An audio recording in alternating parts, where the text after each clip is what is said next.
ወዳችዬ የምወዳችሁ እንዴት አላችሁልን? በሌላ በቆንጆዬ ፊልም መተናል። ፊልሙን እንደምትወዱት እርግጠኛ ነኝ።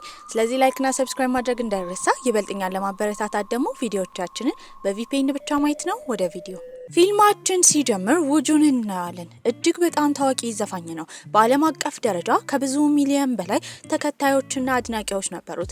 ታዲያ ግን እሱ እዚህ ለመድረስ በጣም ብዙ ለፍቷል። ከዛም ባሻገር የልብ ጓደኛውንና ፍቅረኛውን እራሱ እስከ መተው ድረስ ደርሶ ነበረ። ድሮ ያሳለፈውን ችግር ስለሚያውቅ አሁን ያደረሰበትን ስኬት በጣም አጥብቆ ነበረ የሚንከባከበው። ታዲያ ዛሬም ልደቱ ነበረ።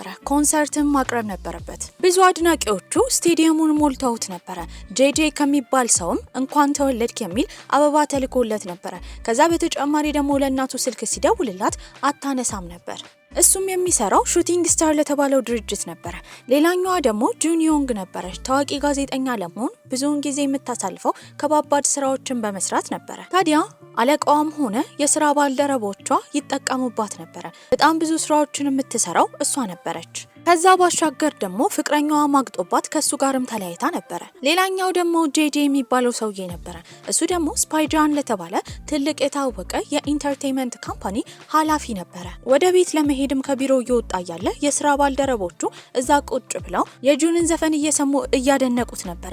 በዚህ ከመናደዱ የተነሳ ስራቸውን እንዲሰሩ አስጠንቅቋቸው ይወጣል። ታዲያ ወደ አመሻሽም የልብ ጓደኛውን ለረጅም ጊዜ ከጎኑ የነበረችውን ኢንሂዮንግን ለማግኘት ሄዶ ነበረ። ታዲያ በዛ ሰዓት ግን ስልኩን በሚከፍትበት ጊዜ ላይቭ እየታየ ነበረ። በሀገሪቷ ውስጥ እጅግ በጣም የሚወደድ ታዋቂ ሰው ሆኖ ጁን የተባለው ዘፋኝ ተሸልሞ ነበረ። ይህንን ሲያይም ይበልጥ ይናደድ ጀመር። ኢንሂዮንግን በቅርቡ ስለምትለቀው ዘፈን ብታወራውም በንዴት የተነሳ እሷን ራሱ እየተቆጣት ነበረ። 6 ወራትም ያልፋሉ። ታዲያ ጄጄ ለጁን አዲስ ክለቡን ሊያስመርቅ ስለሆነ እንዲመጣ የጥሪ ካርድ ሰጥቶት ነበረ። በተመሳሳይ ሁኔታ ደግሞ እነ ጁንዮንግ ድርጅታቸውን ወክለው ጋዜጣዊ ሽፋን ለማድረግ ወደ ቦታው ተልካው ነበረ። እዛም ከደረሱ በኋላ ጓደኛዋ እሷ እንድትቀርጽ በመናገር ካሜራውን ሰጥቷት ነበር ሄደው። ታዲያ የጁንን መኪና ባየችበት ጊዜ ወደዛ ትጠጋለች። ወደ ውስጥ በማያሳየው መስኮቱም ለማየት በምትሞክርበት ጊዜ ጁን ነበረ መኪናውን ከፍቶ የወጣው። ልትወድቅ ስትልም ይይዛታል። ጄጄም ሁሉንም ጋዜጠኞች እንኳን ደህና መጣችሁ እያላቸው ነበረ። በዛ መሀል ግን ጁን በሚመጣበት ጊዜ ሁሉም ጋዜጠኞች ትኩረታቸውን ያደረጉት ወደሱ ነበረ። በዛ ሰዓት አገኘው ብላ ጂንዮንግ መጠጥ እየጠጣች ስለነበረ ሰክራለች። ትንሽ ቆይታም ወደ መጸዳጃ ቤት መሄድ ስለፈለገች ደረጃውን በምትወጣበት ጊዜ እዛ ያየችው ጁንና ኢንሂዮንግ እያወሩ ነበረ። ታዲያ ጁን እየመታት ይመስላል። ኢንሂዮንግም ስቅስቅ ብላ እያለቀሰች ነበረ። ይሄንን ያየችው ጂንዮንግ ከመደንገጧ የተነሳ ልትሄድ ስትል ያስቆማት ጁን ነበረ። ፓፓራዚ መስላው ፓፓራዚ መስላ ፎቶ እንዳነሳች ስትጠይቀው ፓፓራዚ መስላው ፎቶ እንዳነሳች ሲጠይቃትም ምንም እንዳላደረገች እየተናገረች ነው። በንዴትም ካንገቷ ላይ ካሜራውን አውልቆ ስብርብር ነበር ያደረገው። በዚህ በጣም ትናደዳለች። ታዲያ ይቅርታ እንዲጠይቃት እየጠየቀችው ነው። በዛ መሀል ስታጎነብስ ግን ያስመልሳታል። እሱም በጣም ነበር የተናደደባት። ባደረገው ነገርም እሷ ስለተናደደች ውጪ ድረስ ተከትለው ሳያናግራት ጥለዋት ሲሄድ ጫማዋን አውልቃ አናቱን መታው ነበረ። ይሄ ደግሞ ፎቶ ተነስቶ ድረገጽ ላይ ተለቆ በቀጣይ ቀን መነጋገሪያ ርዕስ ሆኗል። ይህንን በማድረጓ ደግሞ ከድርጅቷ አለቃዋ በጣም ስለተናደደችባት እንደተባረረች ነበር የነገረቻት። በዚህ ነገር ደስተኛ የነበረው ጓደኛው ጄጄ ብቻ ነበር። ከመደሰቱ የተነሳ እዛ እሱ ላይ ተወረወረበትን ጫማ ሁላ ገዝቶ አስቀምጦት ነበረ። ኢንሂዮንግና ጁንም በቀጣይ ቀን አንድ ጋዜጠኞች ድርጅት በሚገናኙበት ጊዜ እንደማያውቃት ሰው ለመሆን እየሞከረ ነበረ። እዛ እሷ ስራ እንዲቀጥሯት ጥያቄ እያቀረበች ነው። ይህንን ያየው ጁንም ትቷት መሄድ ስለማይፈልግ እሷን እንዲቀጥሯት ጥያቄ ጠይቆላት ነበረ። አመሻሽ ላይም ታመሰግነዋለች። በሌላ በኩል ደግሞ ጂንዮንግ ወደ ቤቷ ለመሄድ ስትሞክር አከራዩዋ እንድትወጣ ነግራት ነበረ። በዚህም ጓደኛዋ ጋር ትሄዳለች። ነገሩን ቁጭ ብላ ስታስበው ያ የተረገመ ቀን ነገሮችን እንዳለ እንዳበላሸባት በመረዳትም ስለሱ መጥፎ ነገር ትጽፍ ጀመረ። በዛ አላበቃችም። ሰዎች ትኩረት እንዲሰጧት ለማድረግ እሱን የሚያደንቁ ሴቶች ወዳሉበት ስፍራ እየሄደች ወረቀት ላይ በመለጠፍ የሱ አድናቂ እንዳልሆነች መጥፎ ሰው እንደሆነ ትናገሩላ ጀመረ። ታዲያ ጁንም ካፌ በነበረበት ጊዜ 2 ሴቶች ስለ ኢንሂዮንግ መጥፎነት እያወሩ ነበረ። እሱም ቀጥታ ይሄድና ስለማያውቁት ሰው እንዳያወሩ ተናግረው ነበረ። ይሄ ነገር ፎቶ ተነስቶ ድረገጽ ላይ ስለተለቀቀ ስለሱ መጥፎ ነገር ይወራ ጀመረ። የሱ ዋና አለቃ አቶ ቤ ደግሞ ባደረገው ነገር ተናዶበታል። ታዲያ ጂንዮንግም ስለሱ መጥፎ ነገር መጻፏ ብቻ አልበቃ ብሎ ይባስ እሱ ወደ ሄደበት ቦታ እየተከተለች የሱ አድናቂዎች ወዳሉበት ስፍራ እየሄደችም ተቃውሟን ታቀርብ ጀመረ። ልብሷ ላይ ወረቀት ለጥፋለች። እሱንም እንደማታደንቀው መጥፎ ሰው እንደሆነ ትናገር ነበር። በዚህም ያኔ የእሷ አድናቂዎች ይደበድቧታል። ታዲያ የእሷ አድናቂዎችም እሷን ሊደበድቧት ይጠጉ ጀመረ። በዛ መሀል ግን የመጣው ጁን ነበረ። አቅፏትም ካረጋጋት በኋላ ከዛ ነገር ሊያወጣት ችሎ ነበር። ይሄ ግን አላስደሰታትም። መንገድ ላይ እየተራመደች እያለ ጄጄ የተባለው የሱ ጓደኛ ይመጣና ስለሱ መጥፎ ነገር ያወራት ጀመረ። ቲቪ ላይ የሚታየው ማንነቱና ትክክለኛ ማንነቱ አንድ አይነት እንዳልሆነ እየነገራት ነበር። ታዲያ የእሷ ስራ ጋዜጠኞችን ትኩረት ስቦ ነበረ። በዚህም አንታይፋን ወይም እሱን ከማታደንቅ ቡድን ስለሆነች አንድ ስራ አቅርበውላት ነበረ። በቅርቡ ሶ አይ ሜሪድ አንቲፋን የተባለ አንድ ሾው እንዳለ እዛ ላይ እንድትሳተፍ ነበር ጥያቄ ቀርበላት። በተመሳሳይ ሁኔታ ደግሞ ለጁንም ያ ጥያቄ ይቀርብለታል። ነገር ግን በሰላም ከዛች ልጅ ጋር ስለተለያየ ከሷ ጋር ምንም አይነት ስራ መስራት እንደማይፈልግ ይናገራል። በቀጣይ ቀንም ያንን ፕሮግራም የምታዘጋጀው ሴትና ፕሮዲውሰሩ እሷን ጠርተው ያናገሯት እያለ የምትሰራው ከጁን ጋር እንደሆነ በምሰማበት ጊዜ እምቢ ብላ ነበረ። አሁን ያለችበት የገንዘብ ቀውስ ግን ይህንን ስራ እንድትሰራ ያስገድዳታል። በሌላ በኩል ስለ ጁንም መጥፎ ነገሮች እየተነሱ ስለሆነ ይሄ ነገር እንዳይቀጣጠል እዛ ፕሮግራም ላይ እንደሚሰራ ይናገራል። ታዲያ ከቀረጻው በፊትም መገናኘት ነበረባቸው። እሱ ግን እሷን ሲያገኛት ደስተኛ አልነበረም። ተናግሯትም ነበር ከዛ የሄደው። በመቀጠል የተገናኘው ከጄጄ ጋር ነበረ። ታዲያ ጄጄም በመቀለድ ሲናገር የነበረው ኢንሂዮንግ የተባለችው ልጅ በጁንዮንግ ፋንታ ለቀረጻው እንዲጋብዛት ነበረ። ይህንን የሰማው ጁን ግን ፍቃደኛ አልነበረም። ምክንያቱም ከዚህ ቀደም እሷ ነበረች የሱ ፍቅረኛ፣ ለስራው ብሎም ትቷት ነበረ። በዚህም ግዳጅ ውስጥ ስላለ ከጁንዮንግ ጋር እንደሚሰራ ይናገራል። ታዲያ ሁለቱም ከተገናኙ በኋላ ለቀረጻ ስለተስማሙ በመቀጠል ማናጀሮቻቸው የወሰዷቸው ወደ ቀረጻ ቦታው ነበር። ቦታው ደግሞ የሱ በጣም ቅንጡ ቤት ነበረ። በዚህም ነገር በደንብ ባይስማማም እሺ ማለቱ አልቀረም ነበረ። በመቀጠልም የሱ ማናጀር እሷ ምንም አይነት ማናጀር ስለሌላት እንድታናግረው በመናገር የስራ ካርዱ ነበር የሰጣት። ታዲያ እሷም ከስራ በኋላ ሄደችው ወደ ጓደኛዋ ቤት ነበረ። ጓደኛዋ ግን የፍቅር ጓደኛዋን ይዛ መጣለች። በዚህም ሁለቱ እዛ ቤት ሊኖሩ ነበረ። የአልጋ አለመመቸታቸውን ፍቅረኛው ደግሞ ለሷ ሲል መሬት ላይ መተኛቱን ባየችበት ጊዜ ጥፋተኝነት ስሜት ስለተሰማት ወደ ራሷ አፓርተማ መሄድ አስባ ነበረ። እናቷ እንኳን ቤት የለችም። በዚህም ያላት የመጨረሻ አማራጭ ቀረጻ ወደሚደረግበት ወደ ጁን ቤት መሄድ ነበረ። እዛም በድብቅ ነበር የገባችው። እንደ ድንገት ደግሞ እሱ ሲገባ እዛ ሳያት በጣም ደንግጦ ነበረ። ቁጭ አድርጋም ያጋጠማትን ያለባትን ችግር እንዳለ ነገረችው። ነገር ግን እሱ እዛ በመሆኑ አልተስማማም። በዚህም ይጠጡ ጀመረ። አንዱን እያነሳ ወሬ ካወሩ በኋላ በመጠጥ በመስከራቸውም የተነሳ እሱ ጠዋት ሲነሳ ሶፋ ላይ ተኝቶ ነበረ። ሲፈልጋት ቤት ውስጥ የለችም። በመቀጠል ወደ መጸዳጃ ቤት ፊቱን ለመታጠብ በሄደበት ጊዜ እዛ ገንዳ ላይ ተኝታ ነበረ። መተንፈሷን ካረጋገጠ በኋላ እሷ ወዲያው ትነቃለች። እዚህ መሆኗን አሁንም እንዳልፈቀደላት ነበር የነገራት። ለስልጠናም ወደ ጂም ነበር ሄደው። እዛ ደግሞ ከዚህ ቀደም የነበረችው ፍቅረኛው ኢንሂዮንግ ከቀረጻ ጨርሳ ይገናኛሉ። ከቆይታ በኋላ ጄጄ ሲመጣና ሁለቱ እንደተገናኙ ሲጠይቃት ግን ኢንሂዮንግ ምንም መናገር አልፈለገችም ነበረ። ታዲያ አመሻሽ ላይም ጁን ከስራ ባልደረቦቹ ጋርና ከሷ ጋር ሆኖ መጠጥ እየጠጡ ነበረ። በዚህም ጂንዮንግ ትሰክራለች። መጸዳጃ ቤት ለመሄድ ስትሞክር ደግሞ ጄጄ በቦታው ስለነበረ ይከተላታል። ሁለቱም ቁጭ ብለው ያወሩ ጀመረ። ያኔ ስለሷ የተጨነቀው ጁንም መጸዳጃ ቤት ሊያያት ሲመጣ ሁለቱን አንድ ላይ ሳያቸው ተናዶ ነበረ። ወደ ቤት መሄድ እንዳለባትም ለጂንዮንግ ትዕዛዝ ይሰጣታል። በዚህም ሰክራ ስለነበረ ራሱ ነበረ ወደ መኪናው የወሰዳት። ወደ ቤትም ያስገባት አዝሎ ነበረ።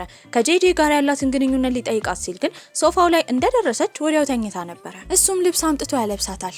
አሁን ከሷ ጋር እየተመቻቸ ይመስላል። በሰላም መተኛቷን ሲያይ ደግሞ ፈገግ ብሎ ነበረ። በቀጣይ ቀንም ጠዋት ተነስታ የምትበላውን ቁርስ ገብታ ወደ ቤት ስትመለስ ግን እዛ ፕሮዲውሰሮች ቦታውን ሞልቶት ነበረ። አንድ ሰዓት በፊት ዋና ማናጀሯም ለሷ ለቀረጻ እንደሚመጡ ነግራት ነበረ። ታዲያ ለቀረጻውም ተብሎ ሙሽራ ቀሚስና እሱ ደግሞ ሱፍ መልበስ ነበረባቸው። በመሀል እየተቀረጹ ነው። እሷም መኪናውን መንዳት ነበረባት። በዚህ ፈርታለች። ታዲያ ማናጀሩ ከፈለገች መተው እንደምትችል ያልፈለገችው ነገር እንደማይቀረጽ ቢነግራትም ደህና እንደሆነች ትናገራለች። ታዲያ ስትነዳት ግን በፍጥነት ነበር ስትነዳ የነበረው። በዚህም እዛ ያሉ የክሩ ሜምበሮችን ልትገጫቸው ስትል ግን ወዲያው መኪናውን ታቆማለች። በዚህ የተነሳ ፍሬን ስትይዝ ጁን እሷን ስሟት ነበረ። ታዲያ ቤትን በነበረችበት ጊዜ ገላዋን ተጣጥባ በላፕቶፓ ስትጽፍ የነበረው ጁን ስላለው ሁለት ማንነት ነበረ። መጥፎ ማንነቱን 1 2 እያለች መጻፍ ጀመረች። ወዲያው ግን የቀረጻ አባላቶች ወደ ውስጥ ስለመጡ መደበቅ ነበረባት። ስትደበቅ ደግሞ ወደ ውጪ ትወጣለች። ታዲያ በሩ ምላዋ ላይ ተዘግቶ ነበረ። በዛ ሰዓት እሱ ደግሞ ለስራ አንድ የቢዝነስ ስብሰባ ላይ ነበረ። እያወራ እያለ እሱ ራሱ መውጣት ፈልጓል። በዛ ሰዓት እሱ በፈለገችው ሰዓት እንድትደውልለት ስለጠየቃት ትደውልለትና ቶሎ እንዲመጣ ነበር የነገረችው። እሱም መጥቶ ከዛ ካዳናት በኋላ ቁጭ ብለው ሳለ ሁለተኛው ፎቅ ላይ ወጣ ቤቱን በደንብ ማየት ፈልጋ ነበረ። እሱ ግን ወዲያው ያስቆማታል። ምንም ቢሆን ወደ ላይ እንዳትወጣ ነበር የነገራት። በቀጣይ ቀንም አቶ ቤይ ሌላ ስራ አግኝቶለት ነበር። እሱም የማስታወቂያ ስራ ነው። ከኢንዮንግ ጋር መስራት ስላለበት ግን መስራቱን አመንትቶ ነበረ። በሌላ በኩል ጁንዮንግ ጋር ያለው ቀረጻ ላይ ደግሞ ለመቀረጽ በሚሞክርበት ጊዜ እግሩን ወለም ብሎታል። ይህንን እንዳጋጣሚ በመጠቀምም የሚሰራውን ስራ እንዳለ እሷን እያሰራት የፈለገውን ነገር ያዛት ነበረ። በመናደዷም የተነሳ ኤክስፓየርድ ያደረገ ቫይታሚን እሱ መጠጥ ውስጥ ነበር የጨመረችበት። ያኔ ሆዱን በጣም ይታመማል። ቀረጻውም ተቋርጦ ነበረ። ለጓደኛዋም ሁሉን ነገር እየነገረቻት ያደረገችው ነገር ጥፋቱ እንደሆነና ይቅርታ መጠየቅ እንዳለባት ጂንዮንግ እያሰበች ነበረ። ታሟል ተብሎ ሲወራ የሰማችው ኢንዮንግ ደግሞ እሱን ልታገኘው ሄዳ ነበረ። ያን ቀን ስለተፈጠረው ነገር እያስታወሰ ነው። በዚህም ያን ቀን እሱ መቷት አልነበረም ስታለቅስ የነበረው እንዲሁ ከፍቷት ነበረ። ታዲያ እሷ ከዛ ቤት ስትወጣ ያየችው እሱን ለማግኘት ሄደችው ጂንዮንግ ደግሞ ልትጠራት ስትል ወዲያው እሱ ሁለቱ እንዳይገናኙ በማሰብ ያቅፋታል። በቀጣይ ቀን ሬስቶራንት ውስጥ ቀረጻ ነበራት። እዛ ደግሞ ሮይ የተባለው የእሷ የቀድሞ ፍቅረኛዋ የዛ ሬስቶራንት ባለቤት ነበረ። ከቀረጻውን በኋላ ከጁን ጋር ጥሩ ጊዜ አሳልፈዋል።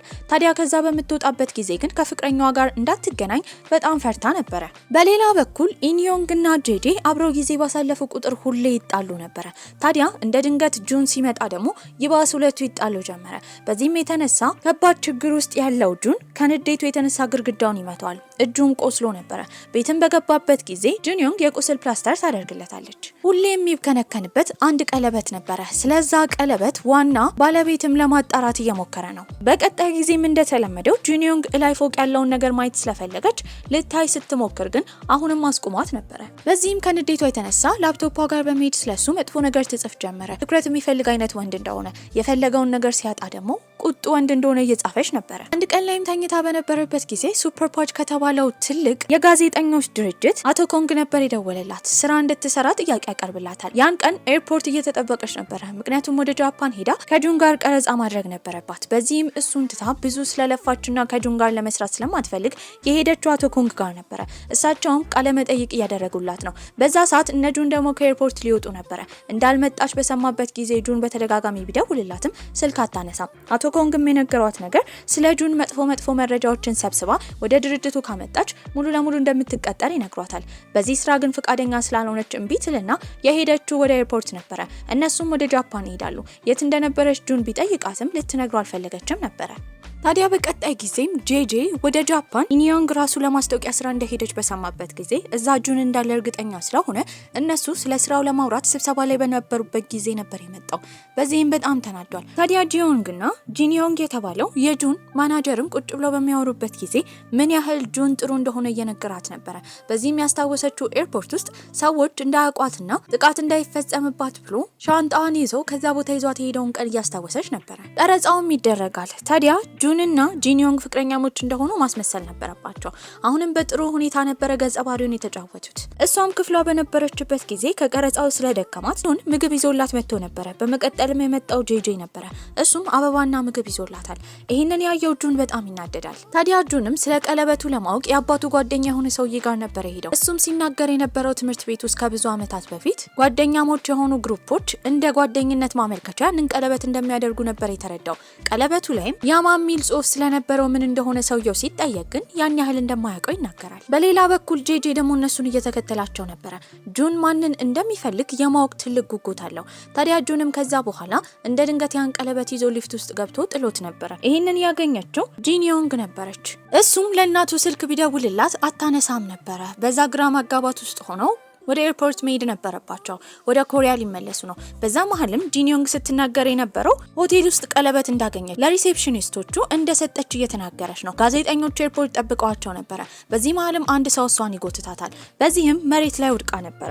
ጁንም ያነሳታል። እሷ ላይ ያለውን ጥላቻ ያየችው እናቷም ደህና መሆኗን ለማወቅ ደውላላት ነበረ። ሁሉም ሰው የሚያወራው ስለሷ ከዚህ ቀደም ስትጠላው ስለነበረ አሁን ከሱ ጋር ሾው ለመስራት የፈለገችው ለሱ ያላትን ጥላቻ ተጠቅማ ፌመስ ለመሆን እየሞከረች ነው ያሉ ነበረ። በዚህም የተነሳ ከቤት አትወጣም ነበረ። ታዲያ ጁንም የምትፈልገውን ነገር እንዳለ ያመጣላታል። ከዚህ በኋላ ማንም ሰው ጉዳት እንደማያደርስባት ቃል ይገባላት ነበረ። በቀጣይ ቀንም ቀረጻቸው የኮሪያ መንገድ ላይ አብሮ መጓዝ እንደሆነ ሲነገራቸው እሷ ግን ለህይወቷ በጣም ሰግታ ነበረ። ጁንም እንደሚጠብቃት ከነገራት በኋላ ልክ እንደሚዋደዱ ፍቅረኛሞች መንገድ ላይ ወክ እያደረጉ ነበረ። ለሁለቱም የሚሆን የአንገት ሐብል ይገዛሉ። ከዛ መንገድ ላይ ሲራመዱ ደግሞ የእሷ አድናቂዎች ከበዋቸው ነበረ። እሱም ለእሷ የሚሆን ዘፈን ይዘፍንላታል። አድናቂዎቹ በበዙ ቁጥር ግን ምናልባት ጥቃት እንዳይደርስባት ለማድረግ ይዟት እየሮጠ ይሄዳል። በቦታውም ከባድ ዝናብ በሚዘንብበት ጊዜ በጃኬቱ እየሸፈነ ይወስዳታል። ይህንን ነገር ደግሞ በዛ ስፍራ የነበረችው ኢንዮንግ በምታይበት ጊዜ ድሮ የሱ ፍቅረኛ እያለች ያሳለፉት አይነት ጊዜ ስለሚመስል ቀንታ ነበረ። በቀጣይ ቀንም ልደቷ ደርሷል። በዚህም ጁንዮንግ ቁጭ ብላ ሳለ ጁን የመኪና አደጋ እንደደረሰበት ነበር የነገሯት። በጣም ትደነግጣለች። ይህንን ያደረጉት ግን እሷን ሰርፕራይዝ ለማድረግ ነበረ። ለእራትም በወጡበት ጊዜ ሁለቱና ኢንዮንግና ጄጄ ተገናኝተው ነበረ። አራቱም አንድ ላይ ሆነው ምግብ መመገብ ጀመሩ። ታዲያ ጄጄም ሀሳብ ነበር ያመጣው። በዚህም ከዚህ በኋላ በጣም ታዋቂ ሴት መሆኗ ስለማይቀር ጁንዮንግ የራሷ ኤጀንሲ እንዲኖራትና ታዋቂ እንድትሆን ሀሳብ እያመጣላት ነበረ። ይህንን የሰማችው ኢንዮንግ ግን በዘፋኝነት እስከዛሬ ጄጄ ጋር ጓደኛው ብትሆን እንኳን አንዴ እንኳን እሷን ታዋቂ ለማድረግ ምንም አይነት እንቅስቃሴ አድርጎ ስለማያቀንታ ነበረ። ከዛም ከወጡ በኋላ ኢንዮንግና ጄጄ ያወሩ ጀመረ። ታዲያ እሱም ሲጠይቃት የነበረው ያኔ ክለቡን በከፈተበት ጊዜ ኢንዮንግና ጁንን አንድ ላይ ካየቻቸው ነበረ። ከመመለሷ በፊት ግን ሁለቱን ሲያወሩ አንድ ላይ የሰማቸው ጁን በጣም ይናደዳል። በዚህም ከጄጄ ጋር አንድ ላይ ሰርታ እሱን ለመጉዳት እየሞከረች እንደሆነ ነበር የተረዳው። ከዛም በኋላ ሁለቱ ወንዶች ይደባደቡ ጀመረ። እሷን በመጠርጠሩ የጥፋተኝነት ስሜት ስለተሰማው ግን እሷን ለማግኘት ወደ ቤት ይሄዳል። ያኔ እቃዋን ሰብስባ ለመውጣት አስባ ነበረ። በዚህም እንድትቀመጥ ላደረገው ነገር እንዳለ ይቅርታ ይጠይቃታል። ታዲያ ጄጄን በበኩሉ እሷን ይቅርታ ለመጠየቅ ወደ ቢሮ ጠርቷት ነበረ። የሶስቱ ግንኙነት ምን እንደሆነ ጠይቋለች። ታዲያ ጁን ጂንዮንግና ኢንዮንግ እጅግ በጣም የሚዋደዱ ጓደኛሞች እንደነበሩ፣ ነገር ግን አንድ ቀን ላይ እሱ ለስራው ሲል ትቷቸው እንደሄደና ስኬታማ ብቻውን እንደሆነ እየተናገረ ነበረ። በዛ ሰዓት ደግሞ ኢንዮንግ ጄጄን ለማግኘት መታ ስለነበረ ሁለቱን አንድ ላይ ስታያቸው ተናዳ ትሄዳለች። ያን ቀን ምሽትም ጁን ለጂንዮንግ ይደውልላትና አዲስ የወጣ ጌም ስላለ እሱ መግዛት ስለሚፈልግ ራሳቸውን ሸፍነው ሰልፍ እንዲሰለፉ ነበረ ጥያቄ ያቀረበላት። እሷም ተስማምታ ትሄዳለች። በዛ መሃል ግን እሱ የስራ ስልክ ስለተደወለለት በሱ ፋንታ ሰልፉን ተሰልፋ ጌሙን ለመግዛት እየተጠባበቀች ነበረ። በዚህም ግን እሱ ስራ ላይ ሳለ ደግሞ የደወለለት አንድ ጋዜጠኛ ነበረ። እሱም እሷ ከዚህ ቀደም ሱፐር ፓቸር ከተባለው ድርጅት ጋር ቃለ መጠይቅ ተደርጎላት እንደነበረ፣ አቶ ኮንግም ስለ ጁን መረጃ እንድታመጣ እንደጠየቃትና እሷም እንደተስማማች ነበር የሰማው። ይህም በሰማበት ጊዜ እስካሁን እየካደችው እየዋሸችው እንደሆነ በመረዳት ተናዶባት ነበር። ታዲያ እስከዛሬ እየዋሸችውና እያጭበረበረችው ነበር የመሰለው። ከዛም ባለፈ ጁን ከዚህ በኋላ ከሷ ጋር ያለውን ሾው አንድ ላይ እንደማይሰራ ይናገራል። እሷም ስለሱ በጣም ተጨንቃ ነበረ። አንድ ቀን ላይ ግን ቀሚስ እንድታስተዋውቅላቸው አንድ ድርጅት ጥያቄ ያቀርብላታል። ሰዎች ፊት መቅረብ በጣም መጥፎ ቢሆንም ለሷ ተስማምታ ወደ ቦታው በምትሄድበት ጊዜ የሷ አድናቂዎች ያጠቋት ጀመረ። ታዲያ ጁን ጋርም ጋዜጠኛው ከሄደ በኋላ ከዚህ ቀደም የነገረው መረጃ ስህተት እንደሆነ አቶ ኮንግ ጥያቄ ቢያቀርብላትም እሷ ግን በሀሳቡ እንዳልተስማማች ነበር የሰማው። በዚህም ትልቅ የጥፋተኝነት ስሜት ይሰማዋል። እሷ ጋርም ይሄዳል። ይቅርታ ይጠይቃት ጀመረ። ለልደቷ ቀን ትክክለኛ ስጦታ ስላልሰጣትም አሁን ስጦታ ይዞላት መጥቶ ነበር። ታዲያ እሷም ጫማ እንኳን እንደ ስጦታ ቢሰጣት ይቅርታ ልታደርግለት አልፈለገችም ነበረ። በዚህ ጉዞ መሀል ምን ያህል እየተጎዳች እንዳለች እያለቀሰች ትነግረዋለች። በዚህም እሱ ይቅርታ ይጠይቃትና ከዛም ባሻገር ስማት ነበረ። ታዲያ ከዚህ ሁሉ በኋላ የተረዳችው ግን እየተጠቀመባትና እንደ አሻንጉሊት እያያት እንደሆነ ነው። በቅርቡም ጁን የሚዘፍነው አንድ ዘፈን ነበረ። እዛ ላይ ሴት ዘፋኝ ታስፈልጋለች። ኢንዮንግ መግባት ፈልጋ ነበረ። ጄጄ ግን ሊፈቅድላት አልቻለም። እንደ ምክንያት ያቀረበውም ከዚህ ቀደም እሱን ሳታስፈቅደው ወደ ጃፓን ስለሄደች እንደሆነ ይናገራል። ታዲያ ጄጄም ጁን ስለሚያፈላልገው ቀለበት እያጣራ ስለነበረ ያ ቀለበት ከ27 ዓመት በፊት የሃይስኩል ተማሪዎች የሚያደርጉት እንደሆነ መረጃ ያገኛል። በቀጣይ ለጁን ደግሞ ስራ የቀረበለት ጂንዮንግ ከምትሰራበት ከዚህ ቀደም ከነበረው የጋዜጣ ክፍል ነበረ። ያንን ፕሮጀክት ራሱ የሰራችው እሷ ነበረች። ይህንን ያወቀው ጁንም እሱ እንደማይሰራ ፍቃድ መጠየቅ ያለበት ደግሞ ከጂንዮንግ እንደሆነ ይናገራል። በመቀጠልም ጄጄ ለሷ ስልክ ይደውልላታል። ስለ ቀኗ ሄዳ እሱ ቢሮ ውስጥ እየነገረችው ነበረ። ጠረጴዛው ላይ ያለውን ቀለበት እያየችም ያ ቀለበት ከዚህ ቀደም ጃፓን ውስጥ ለሪሴፕሽኒስቷ የሰጠቻት ስለሆነ ስለ ቀለበቱ ለምን እንደሚያጣራ ስትጠይቀው ቀለበቱ የሱ እንደሆነ በመናገር ጄጄ ዋሽቷት ነበረ። ጁንም ቤት ሄዶ እሷን እየፈለጋት ነው። ስልክ ሲደውልላትም አታነሳም ነበረ። በመቀጠል ግን እሷ ጓደኞች ጋር ትኖራለች ብሎ እዛ ሄዶ ነበረ።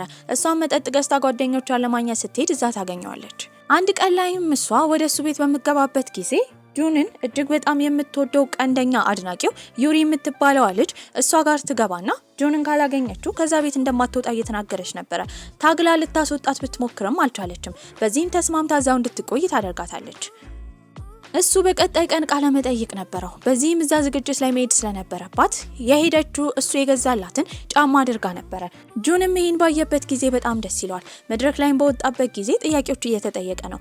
ጠያቂዋ ግን ሆን ብላ ከዚህ ቀደም ስለነበረችው ስለመጀመሪያ ፍቅረኛው እየጠየቀችው ነበረ። ታዲያ ጁንም ወደ ቤት በገባበት ጊዜ እዛ ያገኛት ዩሪ የተባለችውን አድናቂውን ነበረ።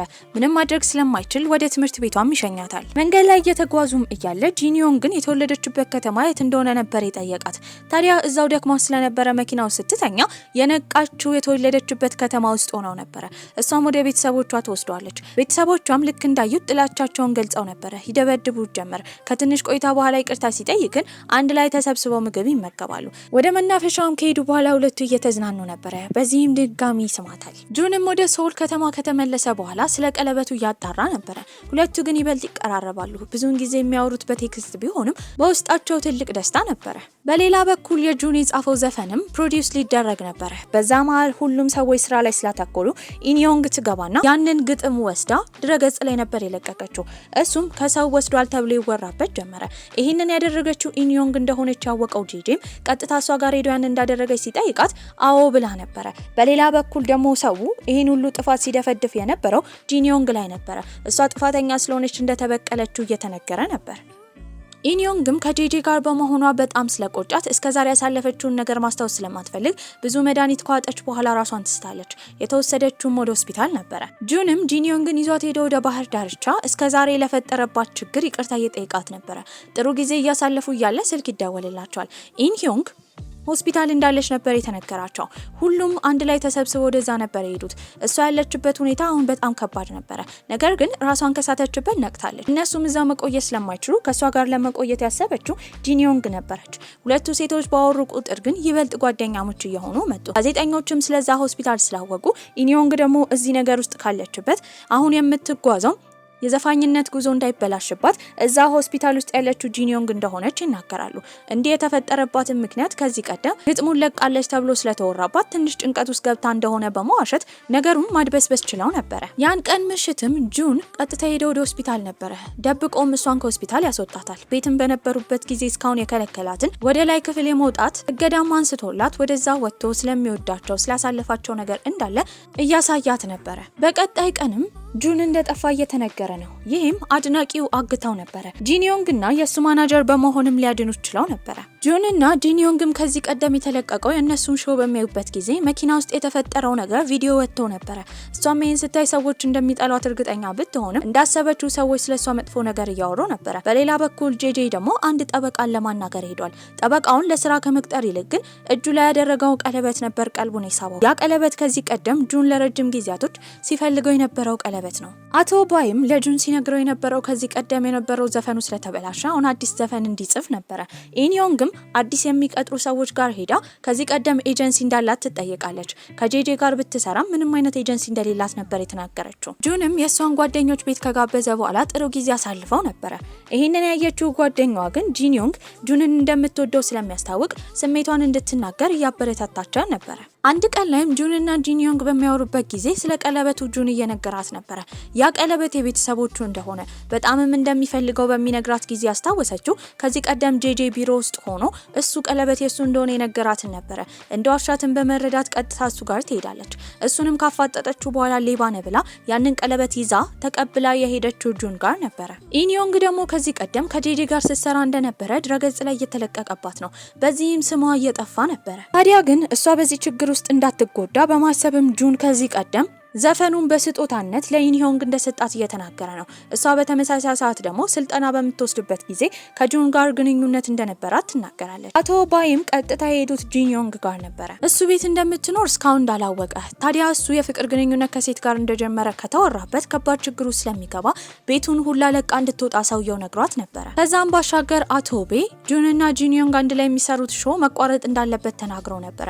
ሁለቱን ለማራራቅ አስበዋል። ያ ፕሮግራም ቢቋረጥም የብቸኝነት የጥፋተኝነት ስሜት እንዳይሰማት ግን ጁን አበባ ይዞ ከሄደ በኋላ ለሁሉም ነገር ያመሰግናታል። ለአቶ ባይም አንድ የመጨረሻ ሲን ብቻ እንዲሰሩ ጥያቄ አቅርቦለት ስለነበረ የመጨረሻ ቀረጻ ይካሄዳል።